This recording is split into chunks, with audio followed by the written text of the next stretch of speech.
Okay, so the learning center that I wanted to create here is art. There's a lot of different really cool things you can do in an art learning center, but in this learning center today, I want students to focus on symmetry. So what I have here is a blank sheet of paper. You can use any color. I'm deciding to use white today. And then I've got a bunch of little bottles of paint, little squirt bottles of paint. You want to, of course, have different colors so each of the students can, use their unique personalities and put in the colors they want. So what I'm going to do in this activity, and I will, of course, instruct the children to do so as well, is I'm going to take my sheet of paper and pick a color. So I'm going to pick yellow. You just want to, however you want to design it, drop a little bit of paint in the middle of your paper. So what I did here is drop a little bit of yellow paint in my paper. Now,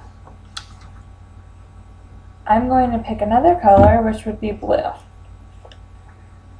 Now, I said I wanted to focus on symmetry, but in this lesson, you can also, or in this learning center, you can also touch on how you can mix colors to make new colors. So here, you could kind of let your students know that blue and yellow are going to make green. So now I'm going to take my blue paint and just make another little design in the middle of my paper near that yellow. The best kind of paint for this activity would definitely be the squirt bottles. These ones kind of drip a little. It's already kind of getting on my desk and on my fingers. But if you use the ones with the little spout at the top, it's a lot better working with young children. So what I did was drop a little bit of blue paint now in the middle of my paper. And I'm going to take this paper and fold it in half.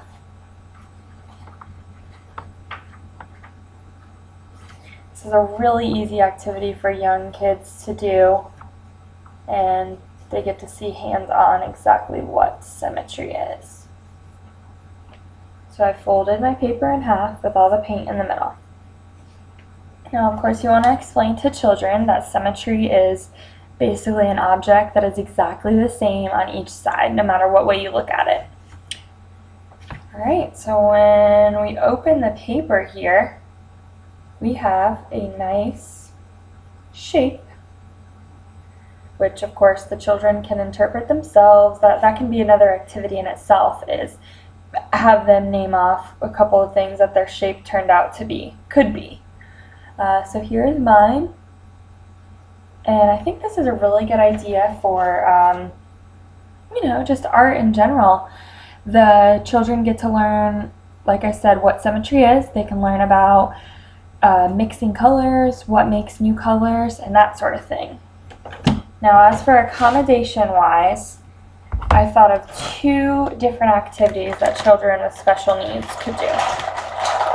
First of all, I have posted a website in this Prezi for, it's like a do-it-yourself kind of art on the computer website in case they cannot use the paint or just have some sort of disability where they can't do this art activity.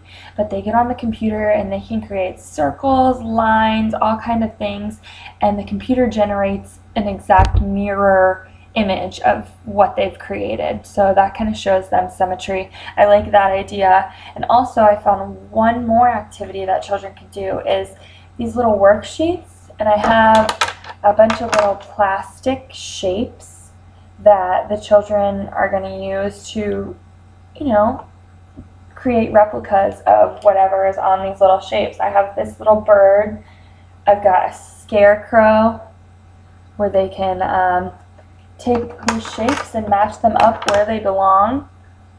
I mean, right here you want to go, okay, we take the trapezoid. So this is another neat little hands-on activity that can be used to enforce the symmetry idea.